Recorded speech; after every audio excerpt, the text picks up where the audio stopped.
Hey, Teresa, you're going to introduce today. Well, here we go. Surprise! Welcome to Good Mercury morning. retrograde season. Yeah, well, welcome to the show. We're always having so much fun here, Rhonda, Bex, and me. Today is no different, and it's totally going to amaze you guys. So come on in, smell the sage, bring your tea Hmm. or coffee or whatever you want to bring with you today, and come on and enjoy the sacred space that we all have together. All the guardians and angels and everything are all invited in right now, and we're ready to have such a beautiful, beautiful show because just like I've always shared with you guys about the big, big hearts that dragons have, well, horses do too. And today you're going to walk away with your heart falling so in love with horses more than you ever have again. Rhonda, will you tell us about your guest?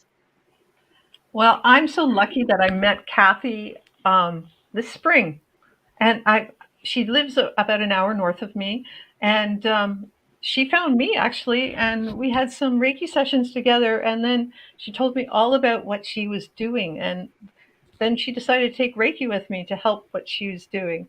And what she's doing is therapy, using horses for therapy on people. And I will let Kathy Moffatt explain. She's an author. She's into this. She's a wonderful light worker. She's got so many gifts, and you can just feel her energy is so sweet and soft and lovely. And Kathy, why don't you talk about what you were just certified in? And you haven't been certified that long, but it's Mhm. sort of like a life path that's really you've been sort of dovetailed right to that life path, right? It's sort of like this is what you want. This is what's coming through for you. So it's just so nice to see you finally get your wish come true. So Mhm. tell us about it. Yeah, well, thank you so much for inviting me. I was really delighted when I got that message from you. So I'm really grateful for this opportunity to talk about what it is I do because I love talking about it and I'm just passionate about the work with the horses. So um, I'll preface it with I'll talk a little bit about the program that I took and then what it is I do, and then I have a long history with horses too, so that's in the background. But I've just finished a program in what's called a Facilitated Equine Experiential Learning. It's called the Field Program. It's run out of a farm outside of Newmarket, Ontario, which is near Toronto. And I completed the program the end of June of this year. It was a 6-month course, very, very intensive course. And basically what it does is it teaches you how to work with horses and horses' energy to help people uncover emotions. It can simply be, just simple emotions or sometimes, trauma. And what we do is we have people connect with the horses. And then my job is really to facilitate the connection and notice how the horses behave with the people through their body language, through the energy that I feel as well. And then the people feel it too. So then they'll notice things happening within them, and that tends to bring things up. So it's a therapeutic approach. I'm not a therapist, so I can't really call it equine assisted therapy. There are people that practice that are therapists, so psychotherapists that also do this, but I do work with psychotherapists, but it is therapeutic, right? So it's not talk therapy, right? So it's an energy connection, a somatic body connection between the people and the horses. So I came to this. Well, the universe has been dropping me crumbs probably for the past, I would say probably about 4 years. I've been toying with this a little bit, and I had a friend who is working in this field already that works with children at risk. And she just out of the blue, I hadn't even seen her in a couple of years, just said, "Hey, do you want to come watch this work that I'm doing with the horses and the kids?" And I thought, follow my curiosity, which is what I always do. And I went and visited her at her stable, and I watched her facilitate an activity with a teenage boy, very lots of trauma with this poor young man, and a horse. And I just knew in my heart and in my gut that this was what I was supposed to be doing. I just knew it. And after I watched the session, then my girlfriend and I, we chatted, and she had already taken a different program. There's a lot of different programs out there, but she was embarking on taking this new program, the field program. We started it last November. So I would have seen her in the spring, I guess, of last year. And then I just decided to go and do it. So we went and took it together. So that's what that is all about. It's quite an intensive course, and you do a lot of work, self-healing first, right, with the horses, and connect with the horses and guides, and everybody thinks that's woo-woo, but I wonder if this all didn't come about with, I know they have been doing therapeutic riding for children with disabilities and adults for years and years, and they noticed that there was a different healing going on as well at the same time, because I know that, I mean, my horse was a stand-in and the kids just loved her, and she just loves kids, and the difference in the kids when they get on a horse is so different, and when they're around children, it's so good. So I'm wondering, this is a different step. This is to heal their emotional side, heal people's emotional side.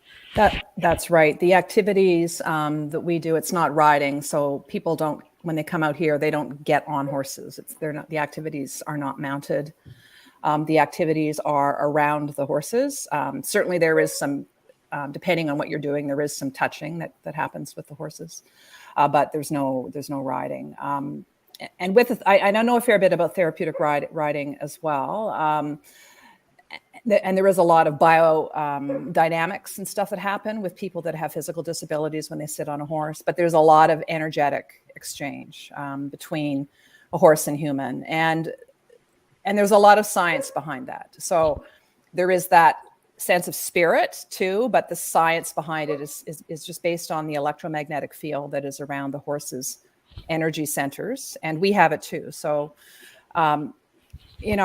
we produce a fair bit of electromagnetic energy ourselves. The biggest deliverer of that energy in humans is in our heart, followed by our gut, and then our brain. And it is the same with horses, although horses live pretty much all in their heart and in their guts. They don't live in their heads. They react to things, fight, flight, or freeze. That's how they react. They don't overthink things. They're not a thinking kind of animal, whereas humans tend to be. So horses can help people get out of their heads and into their bodies by this energetic connection. And when you're around horses, you feel it. And you, Rhonda, have horses. You understand the feeling. Horses' electromagnetic energy extends out a lot bigger around them than humans. Humans, it extends out about 3 meters, and you can measure it with scientific devices. You can measure the electromagnetic field around humans. And this is why you can sense when people are in your space. You don't even have to see them. It's your field that feels it. And you feel that in your heart and in your gut, right? And you talk about things like gut feeling. Well, that's because there are neurons in your gut. So there is science behind that as well. And in your heart, there are actually brain neurons in your heart as well. So you get that feeling and that energetic connection. But the horse, just because their hearts are so much larger than a human heart, and their guts, they're a big animal, right? So their digestive system is quite large. Their electromagnetic energy extends out way beyond ours. And that biologically has been necessary because they live in herds and they're prey animals. So they need to be able to sense things way out in their surroundings because there could be danger there, right? So the mountain lion lurking. So horses feel all of that much further out than we do. And that is the energy that we tap into with the horses because it is so large and it is so big. So that's about the energy around them. And you would know because if you're around them, you inherently feel it, right? Yeah. I mean, well, Teddy Roosevelt years and years and years ago, before we were born, said there's nothing better for inside of a man than the outside of a horse, right? Mm-hmm. And I guess that was even felt back then. And you can tell, like, they have 4 feet and they've got heartbeats in their feet too. And there's nothing, when you touch a horse, you ground almost immediately, like through them. And it's so nice to just, you know, if you're mad, you go out and brush your horse, and then you're not mad anymore. If you can't figure out what you're doing, you go brush your horse, and then everything settles down. Yeah. And so you don't have to ride them; you just groom them and be around them, and everything Yeah. just nice out. And I can understand why. I'm not sure. Is that part of the reason women are so drawn to them? I mean, little girls are more drawn. I mean, there are men and lots of young men that are drawn to them, but it really seems to be a women thing. Like, I don't Yeah. know. I like. That's very true. So if we think about the yin and the yang energy, right? Horses are basically the feminine. So they're yin. If you look at characteristics of the feminine, the divine feminine, horses embody that, whether they are male or female. And so it makes a lot of sense why women are drawn to that. Horses don't live in the yang side very much. So that would explain, that. But there are, but men that are in touch, we all have both, right? We all have feminine and masculine qualities. And so the men that I know that they're men that do this kind of work, or just men that I know that are involved with horses, that are really connected with horses, they're very much in touch with their yin energy. Yang energy, horses don't like horses. If somebody comes up to say, work with the horse, and they're full of this buzzy, dominant, in your head energy, the horses, they sense it and they'll tell them, right? So they won't come near them. It's very interesting to watch people with the horses. One of the first activities I do when a client comes out, it's an activity called Meet the Herd. And so there are 9 horses on the property. And normally I have people, if they're comfortable, meet the herd in the horse's environment. So they go out and they walk amongst the herd, and they do it in silence, and they can't touch the horses when they do this. And then I follow behind and I watch the reaction of the individual horses to the person. They too are guided to pay attention to how they are feeling and what they notice. So and there's no wrong answer.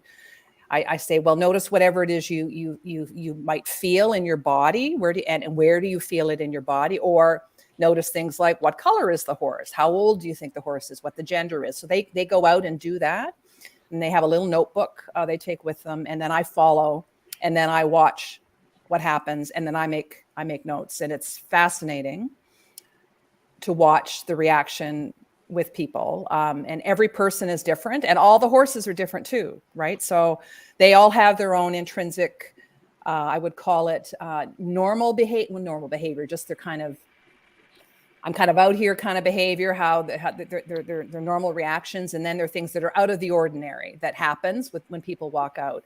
And it's fascinating to watch. And so people that come in with that, talk about that strong yang energy, it's a lot of times the horses just walk away. They'll flick a tail. There's all sorts of body language things that I'm trained to notice. And then we go back to the barn after we've done that, and then we talk about the experience, and that is very revealing as well.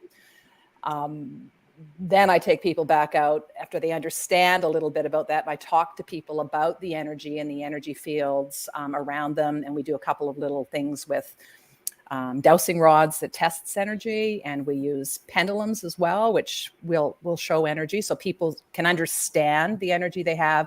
And then I guide them to get out of their heads and more into their bodies. And then we'll do an activity with a horse one-on-one. And usually the horses pick the human. It's kind of funny. A horse will step up. Okay, you're the one that wants to work with this human. Or sometimes the person's drawn to a specific horse, and then they do an activity with that horse and try very much to get it connected to the horse and get out of their heads.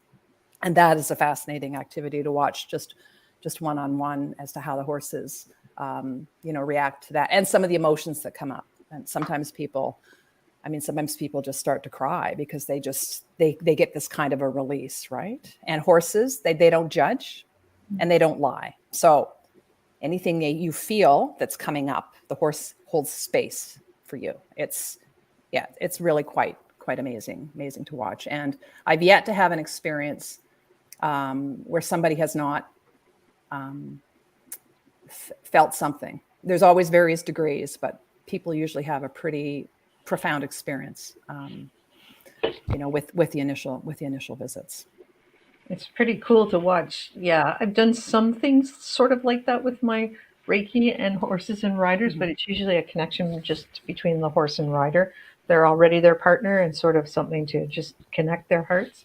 And to see the horses licking and chewing and going their head going down, and the people, there's usually a release of emotions. At least I've seen that too, and it's amazing to watch. But this is such a different thing. This is a different type of connection that they're like getting two strangers together and having the horse mirror that person, so you can figure out that, just kind of quickly go to the core of what they need. Right. They're like a biofeedback mechanism, really. Like they're like a big sensor. So they feel everything. And if you think about it, I mean, a horse will feel a tiny little fly on its skin, right? Yeah. So they're incredibly sensitive. And so they feel what's going on in people. And if people are being incongruent, the horses sense that too. Horses want you to be in the emotional state that you're in. So if say I, walk up to somebody and say, "Hey, how are you doing?" Lots of people say fine, but then inside they're not fine, right? They're just saying it. Fine. A lot of humans will recognize that because if we're energetically connected with people, we recognize that. But horses always recognize that, and they'll just, that something's not right here. And with the connection back and forth with the horse and the human, invariably the congruency comes up. And I have lots of different activities I do with horses that illustrate that, for people. And so when I'm running sessions, I will pay attention to that. Like in a first session, we do a heart connection, which is it's a bit of a meditation with the horse, which gets you into your heart space and where you can actually physically feel the horse, and the horse feels you. And I watch that, and you can tell when the horse is connected to the human because they drop their head, their eyes get soft, they lick and chew, and they feel that connection. And then the human feels that too, in various degrees. More sensitive people, that are more open, feel it more, but everybody tends to feel that. And once you can connect people that way and have them feel that, then you can use that to uncover other things, that are going on with people, and they will bring that, to me. So they'll say, I'll ask them, okay, so we want, what is your heart's desire at this specific moment? Tell that to the horse, and then go and have an interaction with the horse. And that is amazing to watch too, because by verbalizing what your intention is, you put that into it's not so much that it's in your voice, it's energetically in your body, and the horses feel that, and then they guide the people. It's very it's incredibly profound, actually. But to understand it, you have to experience it, right? We're talking about it, and some people might be thinking, "Oh, you got to experience it, right? You got to come in and feel it." Yeah. So you work with people at, like, your typical, what's your ideal client right now? Who like, sort of, who are you targeting yourself? Who do you feel drawn to help the most, or what do you think your specialty is? Yeah, like for me, I work with adults. I don't work with children. I'll tell a little bit about that in a minute. But so adults, I'm really drawn to work with women. Women have unique traumas, so I'm very drawn to women. And I'm drawn to people that have issues with substance abuse, alcoholism, or families. Families, say parents that have addicted children, or family members around substance abuse, because I have a lot of personal experience with that. So, and in actual fact, that's the reason I'm doing the work. It's my own personal things that have happened to me in my life that I believe happened for a reason. That trauma happened for a reason. And what am I supposed to do with that? And what I'm supposed to do with that is to help people with that. And how do I do that? Is I partner with the horses to do that, because it's a body experience. You know, you could go off and decide you're going to become a psychotherapist, right? And do talk therapy, which is fabulous. This actually, the work I do complements that very well. But I have this connection with horses. I always have my entire life. And that's what I meant to do. So I'm drawn to that. And I've had that verified by other people, energy people that I've met with, who have told me that's what I'm supposed to be doing. So I know it's just true. laughing because the orb and behind your Did you head. see that? I Yeah. saw it too. Oh Yeah, my it gosh. just when you were just talking about it, the orb, just a beautiful bright orb just flew up behind you. Oh, wow. Yeah. Yeah. Well, there you go. So I So believe, yeah. yeah, I know it, and I know it in my heart and in my gut. It's not in your brain, you know. Yeah, So and I can see there's a lot of adult children of people that were addicts or right, alcoholics that that's they right. suffer a lot of trauma too. It's very that- traumatic. Yeah. So I mean, to me, you have to do this work. You've got to be authentic, and you have to open your own heart, right? And so for me, I have a son who's a meth addict, and he's homeless, and he lives on the street. He's 20. He'll be 29 in November, and my other son has issues too. So he's 30. My boys were adopted at 3 and 18 months out of foster care. That's how we adopted our children. I had cervical cancer prior to that. And so we adopted. And there's a long story about that. I'm actually writing a book about it.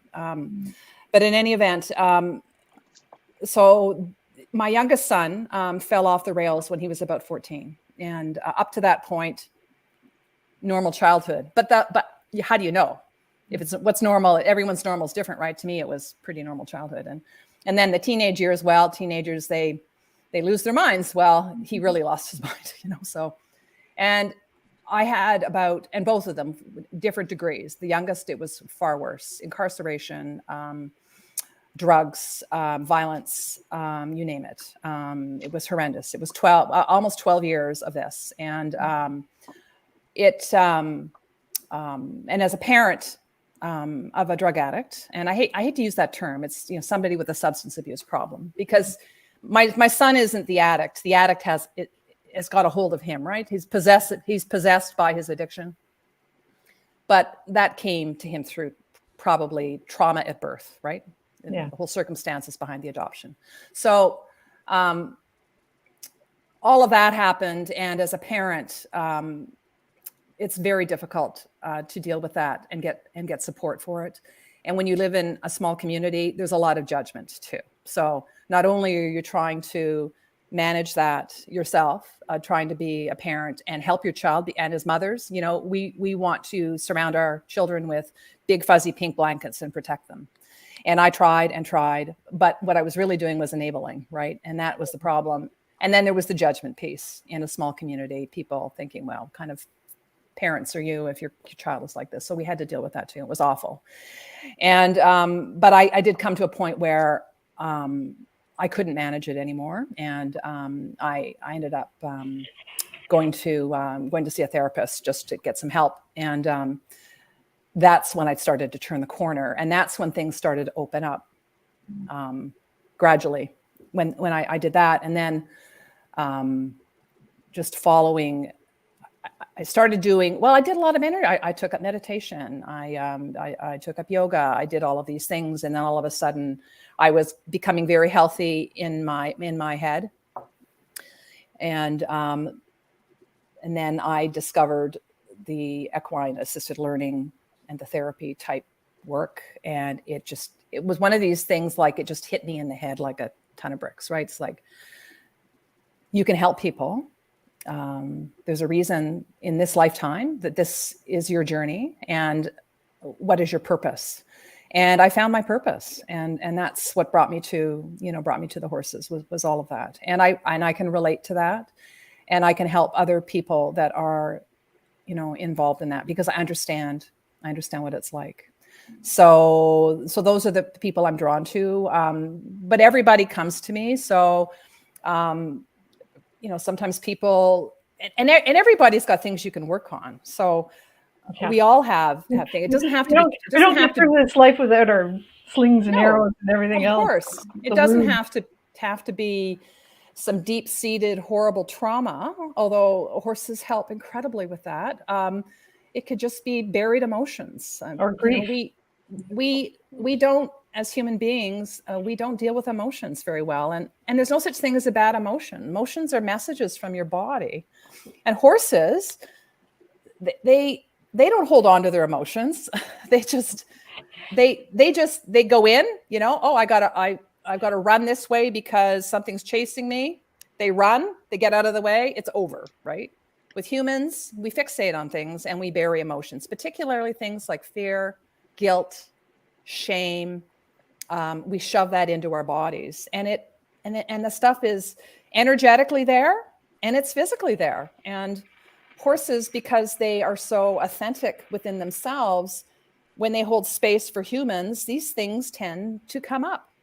They just start to bubble up. And so we guide people through flowing through the emotions with the horses. It could, and it doesn't, as I said, it doesn't have to be, PTSD. I had a client, a young mother who was starting a new business, who wanted some guidance around that. And so there's a bit of life coaching that can happen too with the horses as well. And, but she was having a hard time finding joy. And I said, well, why is that? And she, young kids, tried to start a new business, just things are busy. So I put her in the round pen with a horse. And I said, well, so what is your intention? She said, I want to feel joy. And when you say that, and you put that in your body, she immediately was trying to feel the joy. The horse understood that she wanted a joyful experience. And so what she did is she started to walk around, and it was beautiful. The horse was just following her everywhere and nudging her gently. And then she starts to giggle and felt happy. And it was probably lasted maybe 10 minutes of this kind of back and forth. And I could feel like a cloud had lifted off her, just doing that, just wanting to feel joy. And when we got out, then we always debrief. And then I said, well, how was that for you? And she explained that it felt really good. And she said, I felt the joy, that I had as a child. So then I think we all have to remember things that were joyful to us as children. I try to get people to think about what were you happy at when you were 6? Because that's when we as humans aren't conditioned to be in our minds. Kids are in their bodies. Kids are ultimately super authentic, right? So I think I got lost on a tangent there. So she says to me, so I asked her about, what did you enjoy to do? And she says, well, she used to dance and she used to play violin. And I said, oh, what's preventing you from doing that now? And the look on her face was like, well, nothing. Well, then she needed the permission. Right. Just Permission. do it. I said, go back in the ring with the horse. And she was very involved in dance for many years, from as a young child up until she was a teenager. Go back into the ring and just do some pirouettes and be joyful, So you're releasing joy. So those kind of experiences, happen. And and then, to help her with her business. So people will typically come.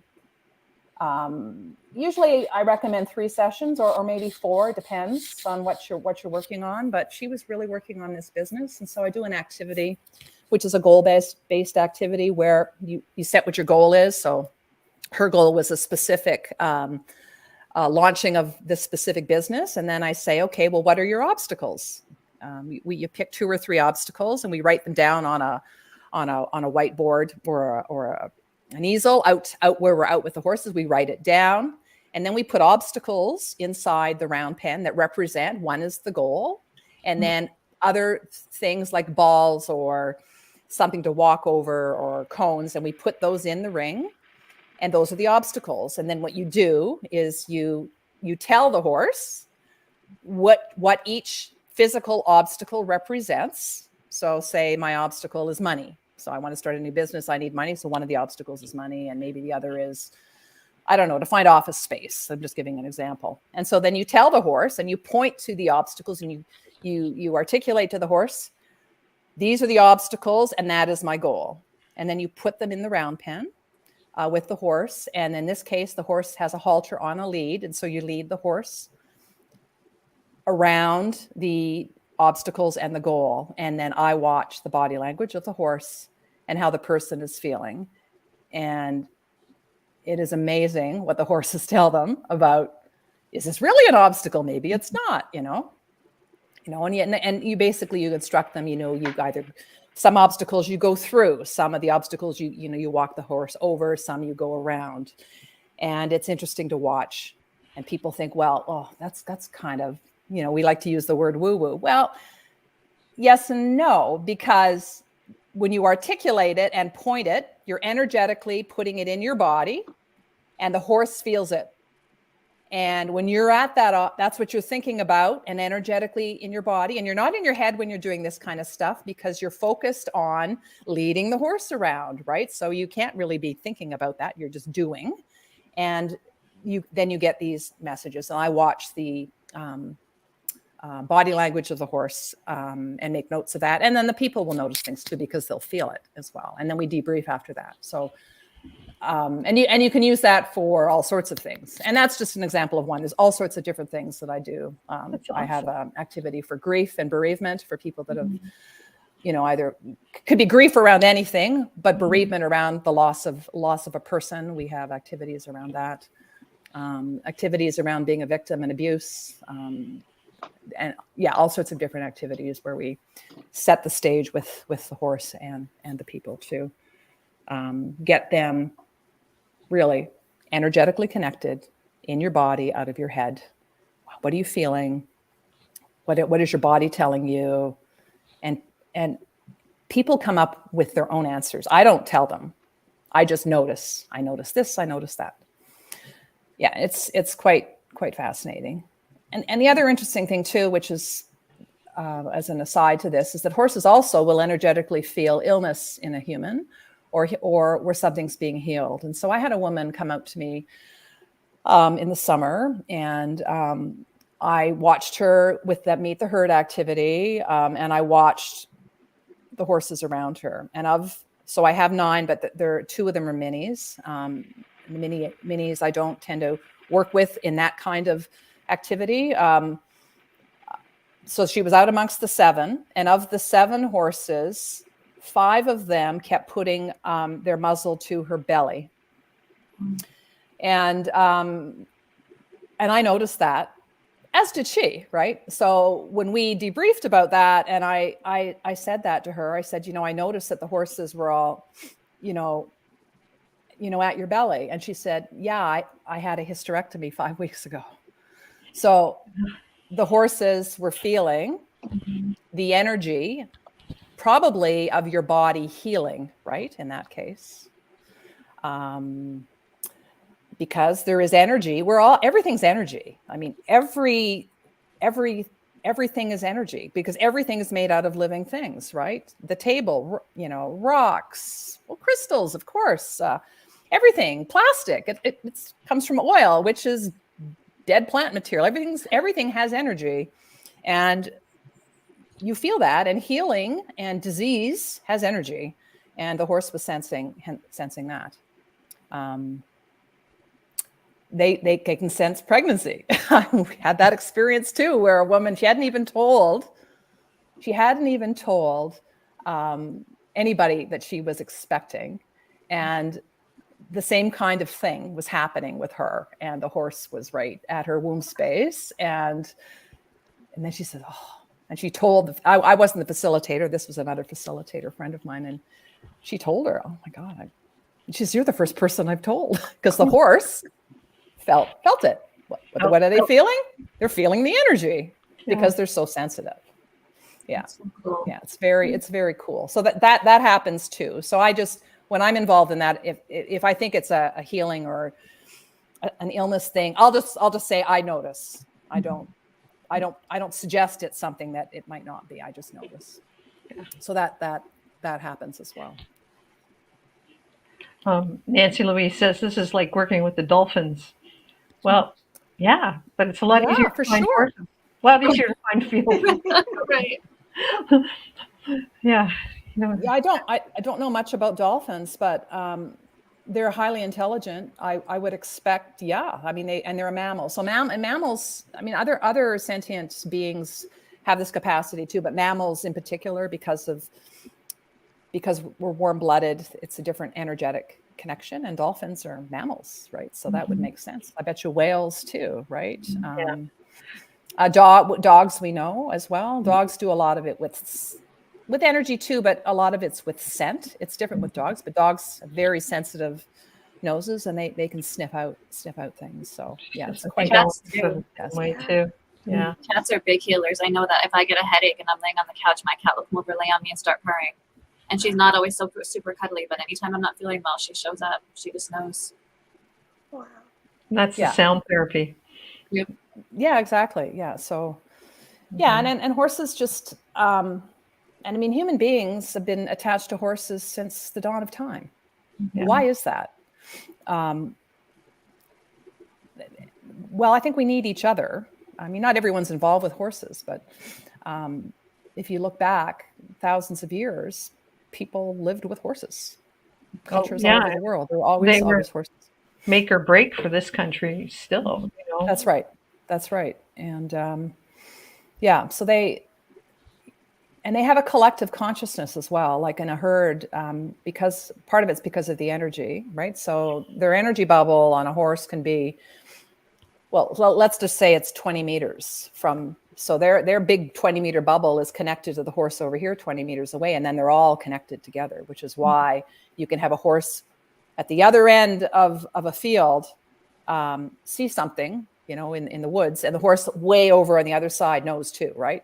Because their energy, they communicate through their energy, and that's for them. They need that for survival, and so they have this consciousness collectively, and they have a collective consciousness even when they're not physically attached to other horses. So I have a one horse in my barn who is connected to two horses that are outside of Barrie. Wow. And they're connected. And we've proven it. It's very cool, right? So, yeah, and they learn things from each other because of this kind of connection. There's actually been a fair bit of research on this too. I'm trying to think the name of the writer. I think it's Rupert Sheldrake actually is the author, who's written a lot about collective consciousness of species all over the world. Not to mention the connection with their ancestors too. Just like we're connected with our ancestors, horses are too. Yeah. So that was interesting because Nancy says she has to do an Akashic reading on a horse, which is interesting that they have had different lives as well, like us. Yeah. It's pretty interesting to think of how many lives your horses have had. Yeah. And what they learned along the way, or how they're connected to their ancestor horses. That's right. They're magical beings for sure. Oh, they really are. They really are. And when I took my training, so I mentioned at the beginning there are different places that run this kind of training. The difference between the program I took and a lot of the other ones is we do work a lot with emotions. So there's a fair bit of study of emotions and how to move through emotions and what emotions mean, because a lot of that comes up with the work, right? So all of a sudden somebody is dealing with anger. And so how do we move through that? So we do get involved in that. And a lot of the other programs don't. It's more just I notice, which is part of what we do, but there is the emotional component too.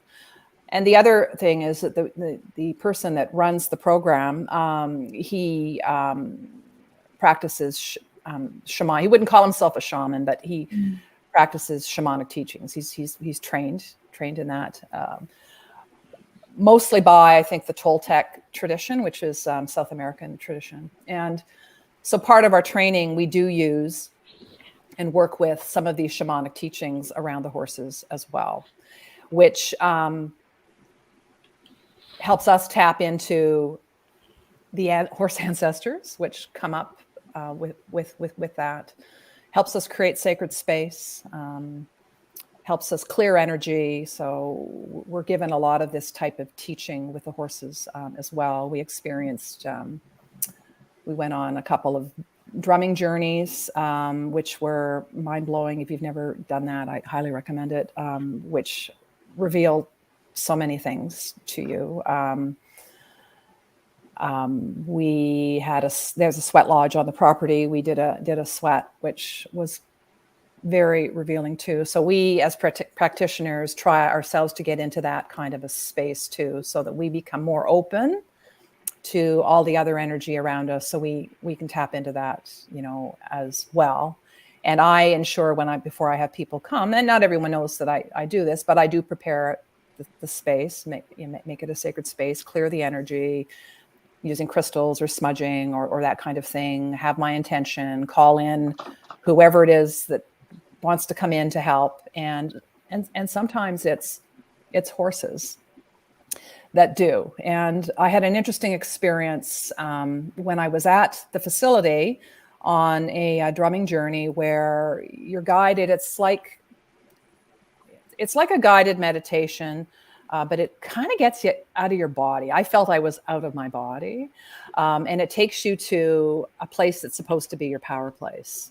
So you visualize. I'm very visual, so I saw it. Some people hear it. Some people, it's more, it's supposed to be clairvoyant. It's more, a clairaudience, the kind of auditory, or sometimes it's just sensing. But me, I tend to see things. And so I'm there and I'm like, oh, I'm at Lake Louise, which was interesting. I've been there many, many times. It's a very powerful place for me. I've drawn there. I've hiked around that lake so many times, and it brought me there. And when I was there, and I'm like, oh, this is familiar. Am I dreaming? What's going on here? And then all of a sudden, a horse appears, a big black horse. And I have black horses, but it wasn't one of my horses. And I don't know if any of you have been there, but you can get a picture of it. The lake kind of moves like this, and then there's trees and mountains all around it.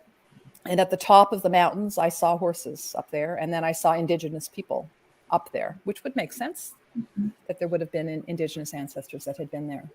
And it was quite fascinating. And this black horse guided me up there to just see. I just saw. Did I get messages? Maybe not so much messages. I just saw. And when I came out of it, and we all were sharing what was going on. One of the women in the program with us went to the exact same place. Oh, wow. She'd never been there, and she didn't know what it was. So I didn't say that it was Lake. I was describing it, and then I was going to say that it was Lake Louise, and it brought her to the same place, which was like, oh wow, that was amazing. Oh, that's pretty cool. Yeah. That was very cool. And then, but the black horse, I kept thinking about the black horse. And so then the next day I get up, we stayed at this facility when we were doing our in-course training. And there was a book there that had pictures of all of the horses that they work with, but all of the horses they work with in the past. A lot of these horses have passed away. And I'm flipping through the book, and all of a sudden there's the black horse. I'm getting goosebumps even talking about it now. I see the black horse. Oh my God, that was the horse. The horse that had passed away and was attached to that property. Actually, I'm not sure if he's buried on the property or not. There's actually a monument to him on the property. And I thought, oh, isn't that interesting? And then I had in my mind, there were a couple of horses that I saw kind of up at the top of the lake some of them I couldn't really make out what they were, but there were two of them. One of them was a gray horse, and another one was kind of an Appaloosa type horse. And don't I flip the page of the book? And I hadn't seen this book before. The other two horses were there too. Oh my gosh. That is awesome. Yeah. Which was It gives me the goosebumps now. I it's love like, that. okay, universe. So then it's like, oh, okay, wow. How do you tap into that? So what I do is, the horse's name, the black horse, is the one I'm really attached to. I'm really drawn to black horses. I call him in. Anytime I'm doing sessions with people, I call him in. And he comes in. He's there. He's just there. Along with, So you have a horse guide too. Yeah. That's cool. Yeah. It's Awesome. very cool. Yeah, it's very cool. So that's the spirit side of it. That comes in, right? And that works around what's happening too within the round pen. So a lot of the work is done when I'm doing one-on-ones with people with a one horse. They have a horse in a round pen. The round pen is actually set up as a medicine wheel, a shamanic medicine wheel. Neat. And so I have it marked, the different colors of the wheel, the red, the black, the white, and the yellow at the different directions. And where horses stand in the wheel has messages too, if you study the meanings of the different directions through indigenous medicine wheels. That gives us really interesting information too. Probably the most profound thing that happened is I had a woman that came, and I have these two big black horses. So my black mare was in the round pen with this woman who had significant trauma in her life, like abuse, significant trauma. I didn't know all the detail, but she kind of shared a little bit, and she's in with the horse. So she's in with this mare, and this mare is like holding space. Just, I have you. Wouldn't leave her. Like just, and in that activity, you can touch the horse, and you could just tell by the breathing and the whole bit. My other black horse was outside the round pen, and the reason I did that is that he gets a little upset if I take her away, and I did it more just because I didn't want horses making a lot of noise. I just wanted him to be relaxed himself. So while she was in there with the mare, he was circling around the round pen. And my sense was he was trying to keep the energy in the space. And then he stopped to the north, and then he stood in the north, and then he just turned his bum into the round pen. So when horses turn their bums to you, it can mean two things. One, if it's quick and their ears are back, they might kick you. It doesn't happen here, but that can be a sign, right? But horses have chakras like we do, and their root chakra is at the tip of their tail. And when a horse turns its root chakra to you, the meaning of that is just sending you grounding and loving energy. And he stood there in the north and just stood, and with his bum there, and just stood there after he circled. And yeah, it was pretty amazing. Yeah. So that kind of stuff happens too. Now the woman inside didn't notice that, but you could feel that he was helping keep the energy in there. And yeah, it was really so these beautiful things happen too. And which is why I love the work so much. That's pretty amazing. Kathy, so tell people how they can get in touch with you and where they can find you. I know maybe people down in Florida might not fly right up here, but there'll be people across Ontario and Canada, and people in northern New York and northern states that may come up to see you. So so you can contact me via email. I think that's probably will be in the show notes, I would think, or do you want me to give that to you? No, it's in the show notes, I think. Yeah. So email. I have a website. It's a long website. It's Rito Breeze Stables and Wellness Center.com. So you can contact me, through the website. So those are probably, the best two ways. I'm on all social media, so you can find me on Facebook and on Instagram. I do post stuff on social media if you want to get a sense of a little bit about me and the kind of things I'm doing. But the website's a good place to go to get a bit of an idea of the work. I also do workshops. I'm actually doing a workshop on the 25th of September. It's for women in transition. It's geared towards women that are potentially retiring or have made transitions in their lives, maybe a new job. A lot of people had to make changes because of COVID. And I'm a woman who, I made a transition from corporate life into this work. And it was tough. And I had an energy person tell me that this is something that I should do because I could be relatable on how you go from this identity of this life into something else. And so I have a workshop coming up with that, and the horses are going to be involved in doing activities around that. So they're workshops as well. People are interested in that. And I publish all that stuff on social media and on my website. Yeah.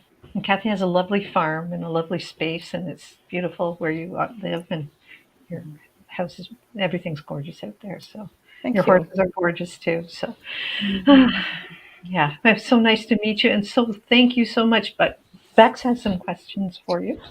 Yeah. I do. Just real quick before we get to them, though, I just wanted to say thank you so much for sharing these stories, because even though I don't have much experience with horses, I could feel so much of what you were talking about.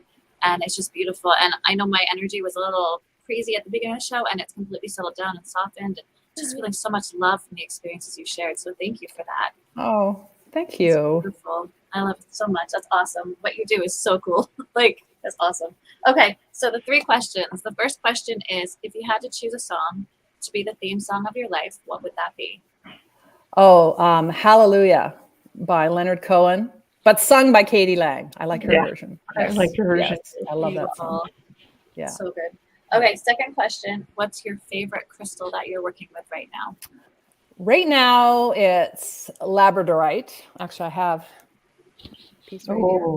Lovely. Yeah, a lovely piece. That's a Actually, lovely my necklaces as well. Mm-hmm. Because I've been tapping a lot more into intuition and some psychic things. So I'm working with that more on a, my own personal level. Yeah, I love it, and it's so I just love the feel of it too. Mm-hmm. It's just beautiful. I love when you get flash hits, and it's just like so brilliant. And beautiful. Oh yes, it's like having the aurora borealis in your hand. Is. That's right. It's just amazing. Yeah. That's why I wear mine all the time, because I never want to take it off. Yeah. Very cool. Okay. Third question. Have you ever experienced extra dimensional intelligence, meaning UFOs, visitations, or things like that? I'm not sure. So certainly no visitation that I'm aware of. I do stare at the sky a lot. I've always loved the stars, and I have at times looked up and thought, that's not a satellite, that's not a star, that's not a planet. What is that? And I get a sense it's something like that.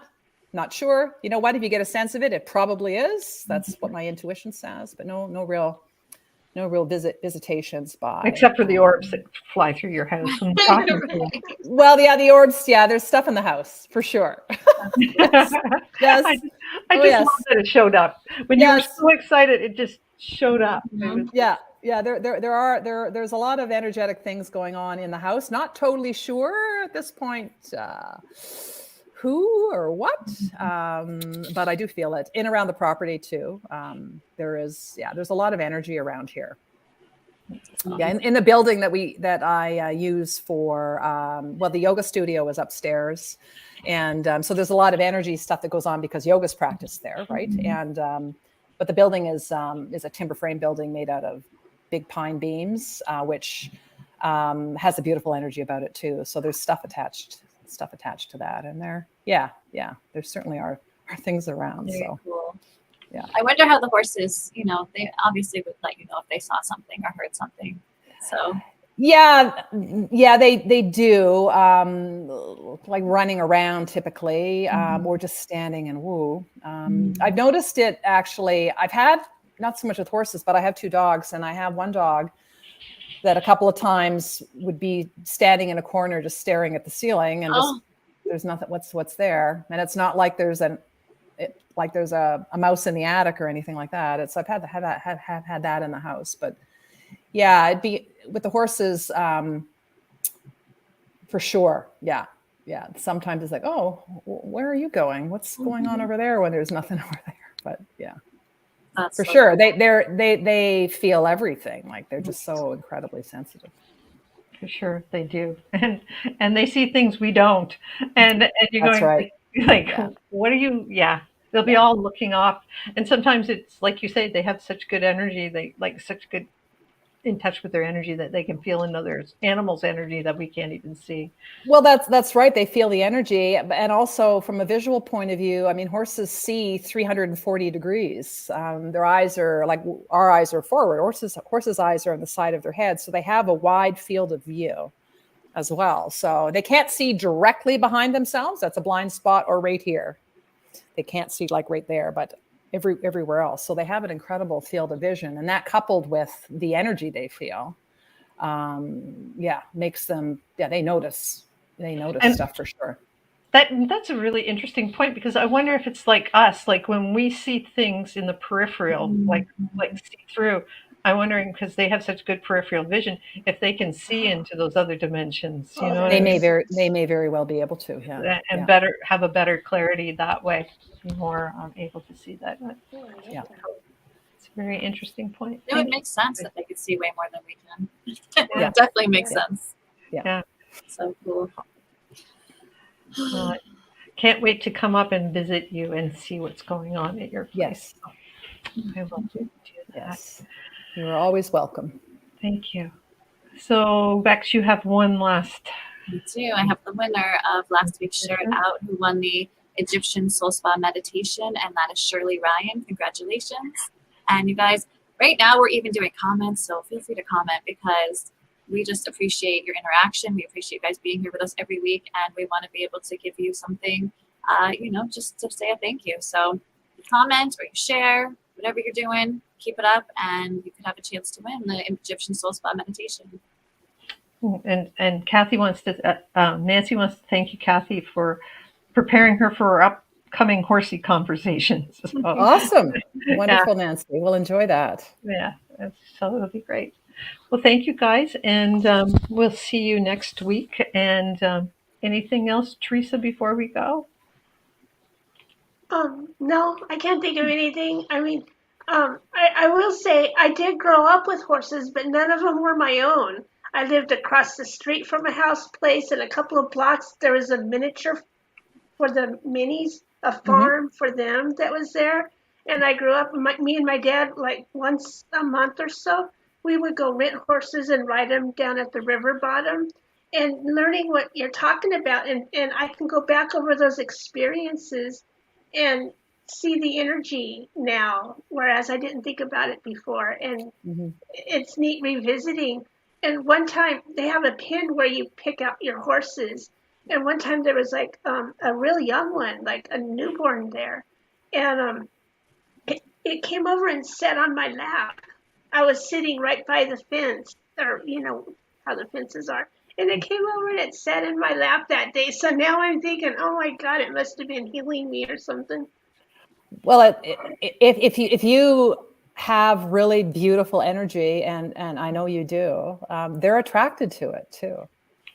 Oh, you know, so that's the other interesting thing. When I watch people interact, the people that have really beautiful energy, the horses are like, hey, I want to get to know you. And they come right up, right?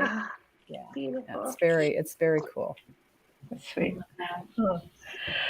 Well, now you make me want to go out and say hello to my horses. So I will go out and talk to my horse. Well, send her love, Rhonda. I will. Thanks, Kathy. Very welcome. We'll see you guys next week. Okay. Take care. Thank you so much. Okay. Yeah. Yes. Thank you.